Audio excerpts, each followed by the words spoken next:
Welcome back. आज के video lecture में हमने पिछले वीडियो में आपको फ्रेम ऑफ रेफरेंस के बारे में बताया था। फ्रेम ऑफ रेफरेंस क्या है वो आप जानते हैं। आपको हमने बताया कि किसी भी सिस्टम, हमने देखा कि किसी भी ऑब्जेक्ट की स्थिति को अगर हम अलग अलग फ्रेम से, यानी अगर कोई ऑब्जर्वर एक ही ऑब्जेक्ट की स्थिति को अलग अलग कंडीशन में मेजर करता है, जैसे कि हमने आपको फिगर में दिखाया था कि अगर कोई ऑब्जर्वर है वो सेम फ्रेम में जिसमें ऑब्जेक्ट रखा है उसी फ्रेम में ऑब्जर्वर लाइज करता है तो पोजीशन ऑब्जेक्ट के पोजीशन को रेस्ट बताता है। अगर कोई ऑब्जर्वर यानी कि अदर फ्रेम में रखा है और ऑब्जेक्ट जो हमारा वो मूविंग फ्रेम में है तो ऑब्जर्वर उसको मूविंग फ्रेम में बताता है, मूविंग पोजीशन में बताता है। इस प्रकार से ऑब्जर्वर के अकॉर्डिंगली, यानी ऑब्जर्वर के रिलेटिव जब हम किसी भी ऑब्जेक्ट को मेजर करते हैं तो किसी ऑब्जेक्ट की स्थिति को बताने के लिए जिस कोऑर्डिनेट सिस्टम की आवश्यकता होती है, जिस रेफरेंस सिस्टम की आवश्यकता होती है, वही रेफरेंस सिस्टम हमारा फ्रेम ऑफ रेफरेंस कहा जाता है। सारी चीज़ें हमने पीछे बताया था। तो जो most of the simplest frame of reference हमारा है वो कार्टेशियन कोऑर्डिनेट होता है। यानी किसी भी ऑब्जेक्ट के स्थिति को बताने के लिए हम सिंपली कार्टेशियन कोऑर्डिनेट को कंसीडर करते हैं। तो हम किसी भी ऑब्जेक्ट की स्थिति को बताने के लिए उसके पोजीशन वेक्टर को मेजर करने के लिए हम आसानी से बता सकते हैं the position of an object in Cartesian coordinate में अगर हम कंसीडर करें तो उसका पोजीशन वेक्टर हो जाएगा। तो पोजीशन वेक्टर जब हम कार्टेशियन कोऑर्डिनेट में कंसीडर करते हैं तो पोजीशन वेक्टर हमारा होता है R vector is equal to होता है X I plus Y J plus Z K. यानी कहने का मतलब X I cap plus Y J cap plus Z cap K cap होता है, वेयर आई जे और के ये जो होते हैं ये हमारे यूनिट वेक्टर होते हैं along X Y and Z axis, along X Y and Z axis.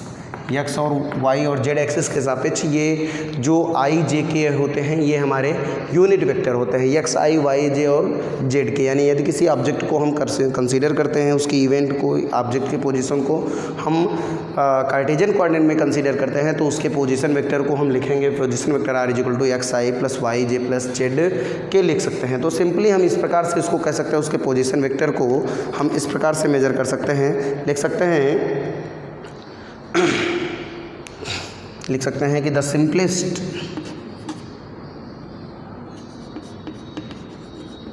यहाँ हम लिख सकते हैं कि द सिंपलेस्ट, कंसीडर कर सकते हैं कि the simplest frame of reference is the Cartesian coordinate system. The simplest frame of reference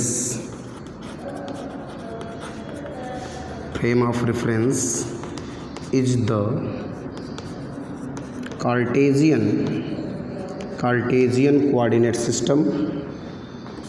is the Cartesian coordinate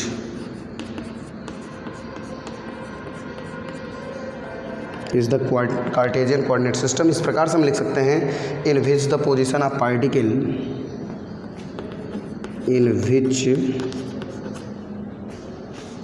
in which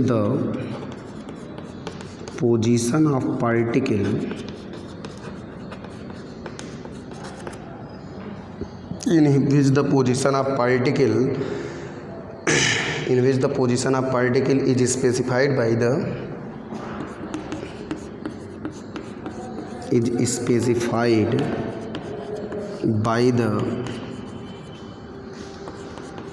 three coordinate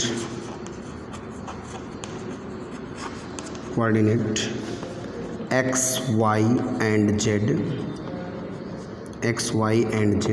then the position vector of particle with respect to Cartesian coordinate, यहाँ से with respect to origin हम consider कर सकते हैं, then the position vector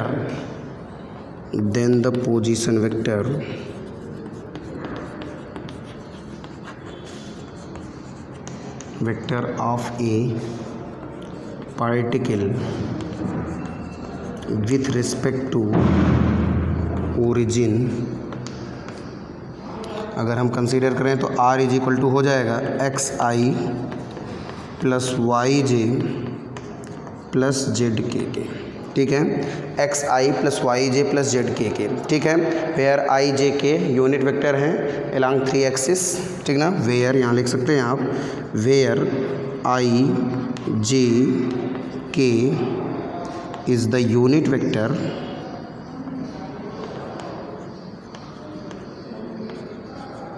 along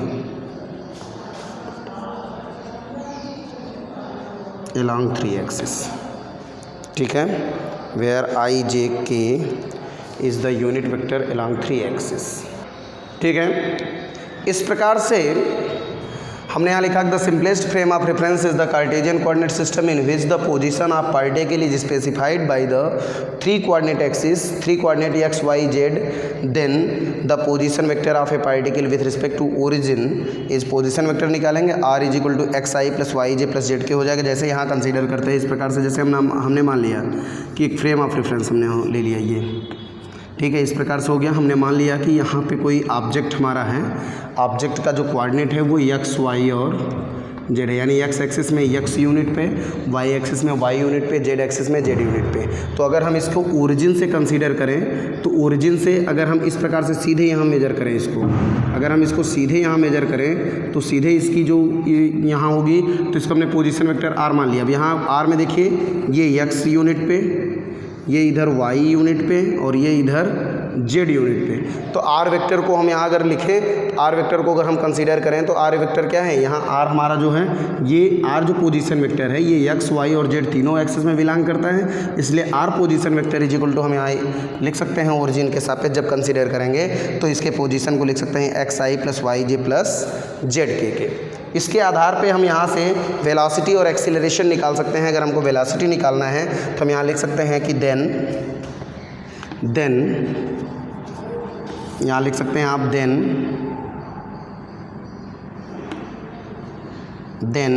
the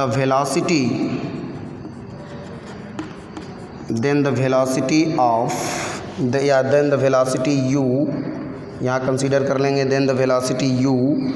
and acceleration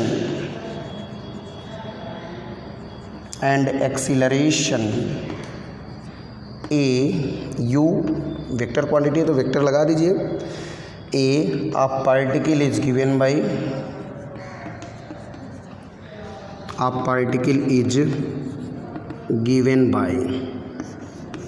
A velocity निकालेंगे, u is equal to हो जाएगा position vector के रेस्पेक्ट में with respect to time D are by D T हो जाएगा, या implies that R is equal to रखेंगे तो यहाँ हो जाएगा d by D T, R cap को रखेंगे तो X I plus Y J plus हो जाएगा जेड के, ठीक, या u vector is equal to हो जाएगा, यहाँ करेंगे तो D X I by D T हो जाएगा plus D Y by D T J हो जाएगा plus D Z by D T K हो जाएगा, ठीक है। टी एक्स आई हो जाएगा, D X by D T I, D Y by D T J, D Z by D T K हो जाएगा। यू की वैल्यू यानी वेलोसिटी आ जाएगी कार्टेशियन कोऑर्डिनेट के रिस्पेक्ट में। हमने मान लिया कि the simplest frame of reference is the Cartesian coordinate system in which the position of particle is specified by the 3 coordinate X Y Z. हमने मान लिया कि जो पार्टिकल का पोजीशन है वो कार्टेशियन कोऑर्डिनेट में एक्स वाई और जेड कोऑर्डिनेट पे हैं। देन द पोजीशन वेक्टर जब हम कंसीडर करेंगे तो पोजीशन वेक्टर इस प्रकार से निकालेंगे, आर इक्वल टू हमने इसका coordinate X Y Z consider किया, इसलिए आप position vector R equal to हो जाएगा X I plus Y J plus Z K, where I J K the unit vector along the 3 axis, यानी कहने का मतलब आई जो हमारा है वो एक्स एक्सिस के अलॉन्ग यूनिट वेक्टर है, जे कैप हमारा वाई एक्सिस के अलॉन्ग है और के कैप हमारा जेड एक्सिस के अलॉन्ग है। इस प्रकार से जब हमको पोजीशन वेक्टर पता है तो पोजीशन जब हमको पता है तो आसानी से हम वेलोसिटी निकाल सकते हैं। वेलोसिटी क्या है कि the rate of change of position with respect to time is called the velocity, the rate of change of position vector with respect to time is called the velocity vector. तो velocity vector जब यहाँ से निकालेंगे तो हमने निकाला then the velocity u and acceleration a of particle is given by velocity का formula हम जानते हैं u इज इक्वल टू होता है rate of change of position with respect to time D are by D T हो जाएगा। R cap की value हम जानते हैं X I plus Y J plus Z K होगा, X I plus Y J plus Z K हो गया, या u इज इक्वल टू लिखेंगे D X I, D X यहाँ एक्स आई का करेंगे D X by D T हो जाएगा आई के, D Y by D T J, D Z by D T के। इसी प्रकार से एक्सीलरेशन भी हम निकाल सकते हैं। एक्सीलरेशन जब निकालेंगे तो इम्प्लाइज दैट यहाँ से लिख सकते हैं thus the acceleration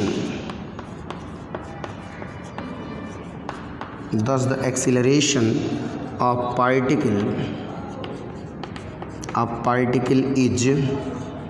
given by acceleration जब आप निकालेंगे तो acceleration a is equal to हो जाएगा d you by rate of change of velocity with respect to time, d you by D T हो जाएगा। D you by D t को लिखेंगे तो हो जाएगा डी बाई डी टी, और यू की वैल्यू रखेंगे तो क्या हो जाएगा d are by D T के। When the position vector is again differentiate then the value of acceleration is equal to हो जाएगा D two are by D T square के। D two are by D T square, या implies that यहाँ से हो जाएगा, या implies that ऐसा भी कर सकते हैं, D two are by D T square भी कह सकते हैं आप, या इसी को थोड़ा सा इसे डी बाई डी टी है, डी बाई डी टी हो गया। D are by D T की वैल्यू रखेंगे तो ये हो जाएगा D X by D T I cap plus हो जाएगा D Y by D T J cap plus हो जाएगा D Z by D T K cap. ठीक है, यहाँ जगह नहीं है, के कैप होगा। या ए इज इक्वल टू हो जाएगा, यहाँ हो जाएगा D two are by D T square is equal to हो जाएगा, इसका डिफ्रेंसिएशन करेंगे तो आ जाएगी value D two x by D T square I plus हो जाएगा D two Y by D Z square D two Y by D T square J cap plus हो जाएगा D two Z by D T square हो जाएगा के cap के। ये आ जाएगा एक्सीलरेशन का formula in with acceleration of particle. ये हमारा एक्सीलरेशन ऑफ पार्टिकल आ जाएगा frame of reference X Y Z की सहायता से। ठीक ना, फ्रेम ऑफ रेफरेंस की सहायता से या फ्रेम ऑफ रेफरेंस के रिलेशन में जब हम एक्सीलरेशन निकालेंगे तो एक्सीलरेशन हमारा फार्मूला आएगा D two are by D T square with respect to position vector. We know that the rate of the acceleration is defined as the rate of change of velocity with respect to time. Then we consider the acceleration is equal to the rate of change of velocity D you by D T, and we know that the velocity is the rate of change of rate of change of position vector, या कह सकते हैं rate of change of displacement, that is D by D T हो जाएगा। U is equal to D are by D T, that is करके लिख सकते हैं। Again differentiate the D are by D T with respect to T, then we consider the acceleration is equal to D two are by D T square. And if we does not written as this is simplified form, जब इसको और simplified form में consider करेंगे तो D by D T हो गया, D are by D T is equal to value is given here, D are by D T is equal to M, D are by D T is equal to हमको मिला D X I by D T, D Y by D T J, D T Z by D T K, ऐसा हमने लिखा D X by D T I, D Y J by D T, d Z के by D t, और इसके बाद again differentiate the d x d y and d T d z, then we get the acceleration a is equal to D two x by D T square i, d two Y by D T square j, and d two Z by D T square k. This is the acceleration of particle. ठीक है, इसके आधार पे अब यहाँ देखिए, here we consider that the complete identification of an object or an event, we consider the position as well as the time। यानी कहने का मतलब है कि यदि हम किसी भी ऑब्जेक्ट के स्थिति को कम्प्लीटली आइडेंटिफाई यानी पूर्ण रूप से डिफाइन करना चाहते हैं, एकदम कम्प्लीटली अच्छे से डिफाइन करना चाहते हैं, पूर्ण रूप में अगर आप किसी ऑब्जेक्ट की स्थिति को डिफाइन करना चाहते हैं, पोजीशन को बताना चाहते हैं, तो हमको ऑब्जेक्ट के पोजीशन के साथ साथ उसके पोजीशन के साथ साथ हमको टाइम कोऑर्डिनेट भी टाइम का भी ज्ञात होना आवश्यक है। जब तक हमको टाइम नोन नहीं होगा, पोजीशन के साथ साथ टाइम नोन नहीं होगा, तब तक हम किसी ऑब्जेक्ट के एग्जैक्ट पोजीशन को नहीं बता पाएंगे। फॉर एग्जांपल, जैसे हम यहाँ देखते हैं, जैसे हम मानते हैं कि ये हमारा कोई रेफरेंस सिस्टम है, ये हमारा कोई रेफरेंस सिस्टम है X Y Z. Here the position of a moving object, अगर कोई ऑब्जेक्ट हमारा जो मूविंग पोजीशन में है, मूविंग पोजीशन में है, here when the time t is equal to 0 then the object a, या हम कह सकते हैं then the object a is at point this, हम मान लेते हैं ये हमारा 2 यूनिट है, ये हमारा 1 यूनिट है। ठीक, यानी हमारा जो ऑब्जेक्ट है और जेड एक्सिस से मान लेते हैं कि 1 यूनिट है, यानी ऑब्जेक्ट हमारा 1 to 1 पोजीशन पे है। ठीक ना, if we consider an object which moving with velocity u, या मान लेते हैं which moving with velocity 1 metre पर second, then when the time t is equal to 0, when we observe the start the observing the position of particle, then that time at t is equal to 0 we consider the position of object is 1 to 1, and after time t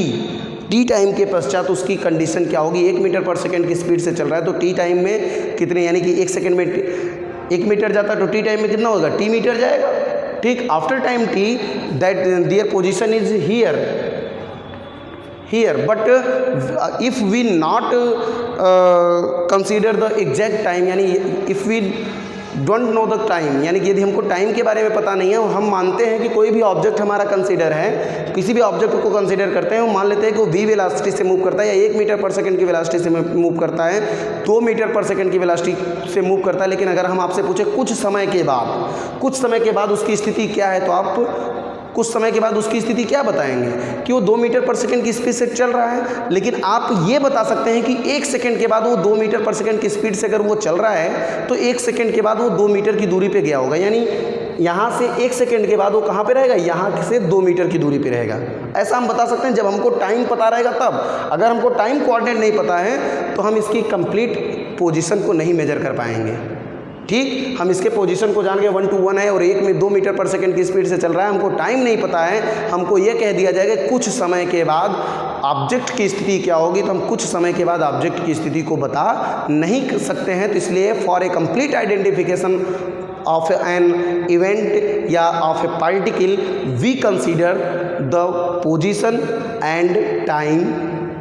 we consider the position as well as time, यानी जितना हमको position की आवश्यकता है, यानी कि उसकी स्थिति का पता होना आवश्यक है, उतना ही हमको टाइम कोऑर्डिनेट का भी पता होना आवश्यक है। यानी किसी भी पार्टिकल के, किसी भी घटना के एग्जैक्ट कंप्लीट आइडेंटिफिकेशन के लिए हमको पोजीशन के साथ साथ उसके टाइम का भी पता होना चाहिए, टाइम कोऑर्डिनेट भी हमको पता हो। यानी पोजीशन कोऑर्डिनेट के साथ साथ टाइम कोऑर्डिनेट, यानी एक्स वाई जेड के साथ टाइम कोऑर्डिनेट टी का भी पता होना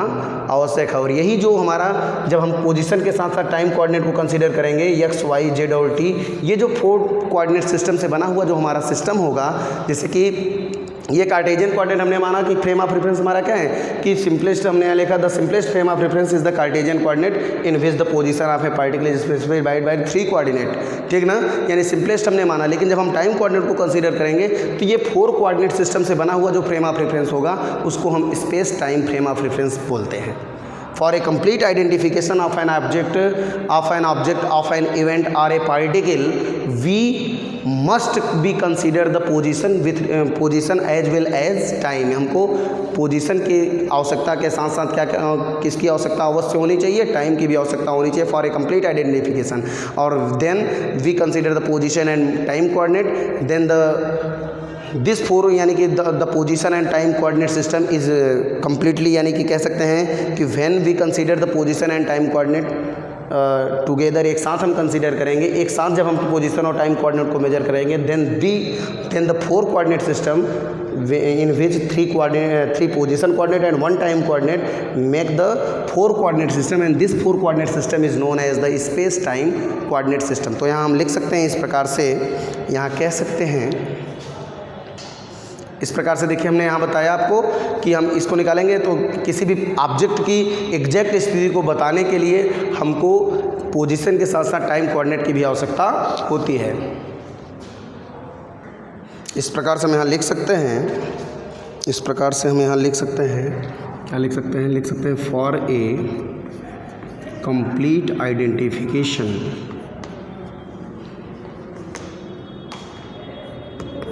for a complete identification of an event, we must require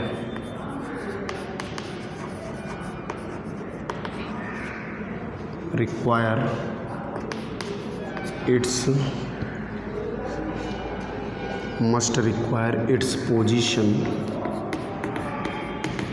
we must require its position, we must require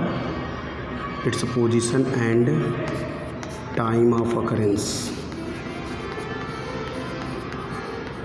OCCURENC।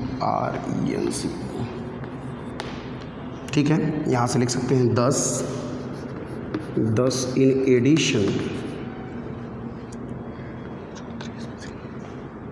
thus in addition to the usual the spatial coordinate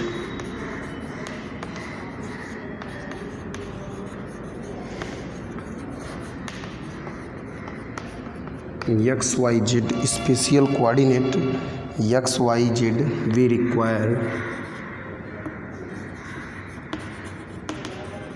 require it another coordinate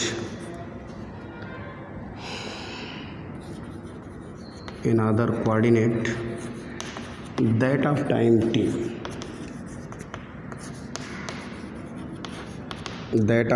t, ठीक है, that of time T. तो यहाँ लिख सकते हैं a reference frame system, या कह सकते हैं reference frame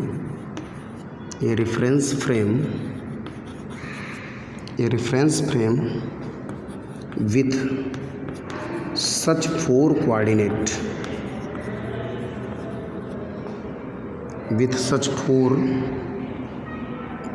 coordinate X, Y, Z and T. A reference frame with such four coordinate X, Y, Z and T is called space-time frame of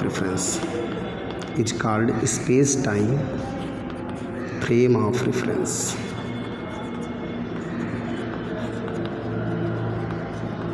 ठीक है। For a complete identification of an event, we must require its position and time of occurrence. यानी किसी भी घटना के complete identification के लिए, complete पहचान के लिए, कंप्लीट परिभाषा के लिए, कंप्लीट स्थिति को बताने के लिए हमको पोजीशन के साथ वी मस्ट रिक्वायर्ड, हमको अवश्य आवश्यकता होती है position and time of occurrence. और जिस यानी पोजीशन की यानी उसकी स्थिति की, और टाइम ऑफ अकरेंस का मतलब है जिस समय वो घटना घटित होती है। ठीक है, यानी कहने का मतलब जैसे हम मान लेते हैं कि कोई इवेंट है, कोई भी इवेंट है अचानक सडनली होता है। इवेंट का मतलब क्या है? Any incident which occur suddenly, यानी कोई ऐसी संक्रिया या संघटना कह सकते हैं कि एनी इंसिडेंट यानी कोई ऐसी प्रतिक्रिया जो अचानक होती है उसी को हम घटना कहते हैं, जिसकी हमको पहले से कोई उम्मीद नहीं होती है और वो चीज़ हो जाती है, वही हम कहते हैं, उसी को हम घटना कहते हैं। तो इवेंट को भी हम यहाँ डिफाइन कर सकते हैं कि any event, any incident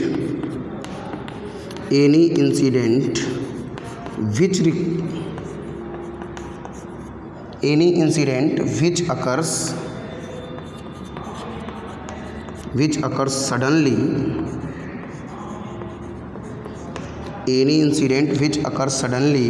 in space is called an event, ठीक है। यानी कोई भी घटना जो अचानक स्पेस में, यानी any incident which occur suddenly in space, यानी कोई भी घटना जो स्पेस में अचानक घटित होती है, कोई भी प्रतिक्रिया जो अचानक स्पेस में घटित होती है, उसी को हम कहते हैं इज कॉल्ड एज इवेंट, उसी को हम घटना के रूप में कहते हैं। आगे हम लिख सकते हैं, ऐसा भी कह सकते हैं कि it involve both position on and time coordinate, यानी पोजीशन और टाइम दोनों के साथ हमको इवेंट को जब भी हम मेजर करेंगे, इवेंट को परिभाषित करेंगे, आइडेंटिफाई करेंगे, तो इवेंट के लिए हमको पोजीशन के साथ साथ टाइम ऑफ अकरेंस, जिस समय वो घटना घटित होती है उस टाइम का पता होना आवश्यक है, तभी हम इवेंट के पोजीशन को कम्प्लीटली आइडेंटिफाई कर पाएंगे। समझ रहे हैं ना? यानी किसी समय जैसे क्या है, हमने ये मान लिया कि कोई फ्रेम है, जैसे यहाँ मानते हैं, देखिए जैसे हम ये मान लेते हैं कि कोई हमारा फ्रेम है, ठीक है। अब यहाँ कोई जैसे मान लेते हैं कि जैसे तारा ही है, कोई तारा, जैसे स्पेस में तारा टूटता है, जिस क्षण वो तारा टूटता है उस क्षण वो टाइम हमको पता होना चाहिए, जिस क्षण वो तारा टूटता है उस टाइम हमको पता होना चाहिए। जब वो हमको टाइम पता रहेगा तो हम उस टाइम की सहायता से हम आसानी से उसके पोजीशन को मेजर कर सकते हैं। यानी कोई भी प्रतिक्रिया अगर हमको मिलती है, अचानक कोई भी प्रतिक्रिया हमको प्राप्त होती है, यानी any incident which occur suddenly in space, यानी स्पेस में कोई भी प्रतिक्रिया जो अचानक होती है वही प्रतिक्रिया हमारी इवेंट कही जाती है। और इवेंट को कम्प्लीटली आइडेंटिफाई करने के लिए हमको पोजीशन यानी XYZ के साथ साथ साथ उसके टाइम कोऑर्डिनेट का पता होना आवश्यक है, यानी टी का भी पता होना आवश्यक है। जैसे ये हमने मान लिया कि एक्स वाई और जेड ये हमारा एक्सिस है, यहाँ पे कोई प्रतिक्रिया हमको मिलती है तो प्रतिक्रिया मिली तो हम यहाँ एक्स वाई और जेड की वैल्यू तो हम आसानी से निकाल लेंगे, लेकिन टाइम ऑफ अकरेंस हमको पता होना चाहिए। जिस समय वो प्रतिक्रिया हमको प्राप्त होती है वो टाइम हमको पता होना चाहिए। तो हम कह सकते हैं कि the event is involve both position and time of occurrence, यानी जो हमारी घटना होती है उसके लिए हमको उसके कंप्लीट आइडेंटिफिकेशन के लिए हमको पोजीशन और टाइम की दोनों की आवश्यकता होती है। तो इसीलिए हमने यहाँ लिखा है for a complete identification of an event we must require its position and time of occurrence, यानी किसी भी घटना के कंप्लीट आइडेंटिफिकेशन के लिए हमको उसके पोजीशन और उसके टाइम ऑफ अकरेंस जिस समय वो घटना घटित होती है उसका पता होना आवश्यक है। तो इसलिए हम यहाँ लिखते हैं thus in addition to the usual the spatial coordinate, यानी स्पेशियल कोऑर्डिनेट के उपयोग के साथ साथ we require at another coordinate, एक कोऑर्डिनेट की हमको और आवश्यकता होती है जो दैट ऑफ टाइम, जिसको हम टाइम बोलते हैं समय, उस कोऑर्डिनेट की आवश्यकता होती है। तो इसलिए हमने यहाँ लिखा है reference frame with such 4 coordinate, यानी कि 4 coordinate X Y Z 3 position and 1 time coordinate के साथ बना हुआ जो रेफरेंस सिस्टम हमारा होता है उसको हम space time frame of reference बोलते हैं। ठीक है, उसको हम space time frame of reference बोलते हैं। ठीक है, इस प्रकार से हम कह सकते हैं कि यूनिवर्स में यानी ब्रह्मांड में there are infinite number of frame of reference, यानी कि कई फ्रेम ऑफ रेफरेंस है, अनंत जिसकी कोई संख्या नहीं है, जिसकी हम गणना नहीं कह सकते हैं। तो कह सकते हैं कि there are infinite frame of reference in the universe. ठीक है, our earth is itself a frame of reference. The other example of frame of reference may be considered to the walls of the room, the position of stars along plumb line, such sun etc. ठीक है, और यहाँ कहते हैं Newton included the idea of absolute space and standard frame of reference which was later on discarded, यानी Newton ने सबसे पहले फ्रेम ऑफ रेफरेंस की आइडिया को और स्पेस रेफरेंस की स्पेस टाइम की, यानी कहने का मतलब है कि एब्सोल्यूट स्पेस को एज ए स्टैंडर्ड, यानी एब्सोल्यूट स्पेस को as a standard frame of reference के रूप में सबसे पहले न्यूटन ने परिभाषित किया था, न्यूटन ने बताया था। ठीक है, यानी एब्सोल्यूट स्पेस को as a frame of reference, ठीक ना, as a standard frame of reference के रूप में न्यूटन ने सबसे पहले बताया था। ठीक है, इस प्रकार से हम कह सकते हैं कि पृथ्वी भी हमारी इटसेल्फ एक फ्रेम ऑफ रेफरेंस होती है, स्वयं से एक फ्रेम ऑफ रेफरेंस है, जबकि एग्जैक्टली एक फ्रेम ऑफ रेफरेंस यानी जिसकी सहायता से हम किसी भी ऑब्जेक्ट की जिसकी वो फ्रेम ऑफ रेफरेंस वो है, वो कोऑर्डिनेट सिस्टम है जिसकी सहायता से हम किसी भी ऑब्जेक्ट की स्थिति को मेजर कर सकते हैं। पृथ्वी भी हमारी एक प्रकार की फ्रेम ऑफ रेफरेंस है, स्टार्स हमारे फ्रेम ऑफ रेफरेंस हैं। ठीक है, इस प्रकार से ये हमारे फ्रेम ऑफ रेफरेंस है, यानी यूनिवर्स में a large number of frame of reference है, infinite number of frame of reference हैं। जैसे कि हमने आपको बताया कि पृथ्वी भी हमारे फ्रेम ऑफ रेफरेंस है, दीवार है, घर के जो रूम है, रूम की जो दीवारें हैं वो भी एक फ्रेम ऑफ रेफरेंस का कार्य करेंगी, जो उसका रूम का जो प्लेन सरफेस है और दीवारें हैं वो फ्रेम ऑफ रेफरेंस का कार्य करेंगी। पोजीशन ऑफ स्टार्स है, प्लम लाइन, सन है, सूर्य है, वो फ्रेम ऑफ रेफरेंस का कार्य कर सकते हैं। तो in the universe there are infinite number of frame of reference. ठीक है, इस प्रकार से हमें उम्मीद है कि फ्रेम ऑफ रेफरेंस के बारे में और उसके मैथमेटिकल कॉन्सेप्ट के बारे में आपको आसानी से समझ में आ गया होगा। ठीक है, बस आज के वीडियो में इतना ही।